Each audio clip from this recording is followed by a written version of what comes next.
ஏற்கனவே உள்ள மோட்டிவேஷன்ல இந்த பிள்ளைய பழிவாங்கன்ற நோக்கத்தோட ஒரு 10 பேர் கற்பகம் இசைய தூக்கி விரட்டி விட்டேன். அதே மாதிரி உன்னையும் தூக்கி விரட்டி விட்டுருவேன். அவன் சட்டை பிடிச்சு கிழிச்சிருவேன். அந்த பிள்ளைய ரொம்ப மரியாதை இல்லாம பேசி சட்டை பிடிச்சு இழுத்து கையெல்லாம் போட்டு கீறி போட்டு பிள்ளைய ரொம்ப கொடுமைப்படுத்திருக்காங்க. சிவகங்கை மாவட்டம் காரைக்குடி அருகே சோமநாதபுரம் காவல் நிலையத்தில் எஸ்ஐயாக பணியாற்றி வருபவர் பிரணீதா.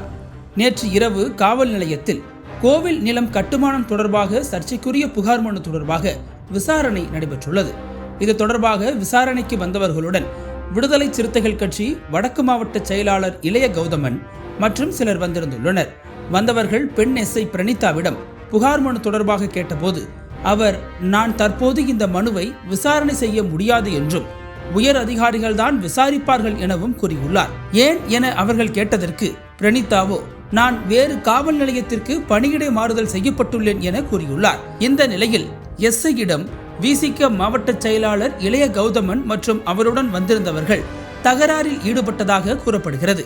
மேலும் காக்கி சட்டையை கழட்டி விடுவேன், உனக்கு எதிராக ஊர் முழுக்க போஸ்டர் ஒட்டுவேன், போராட்டம் நடத்துவேன் என மிரட்டல் விடுத்ததாக கூறப்படுகிறது.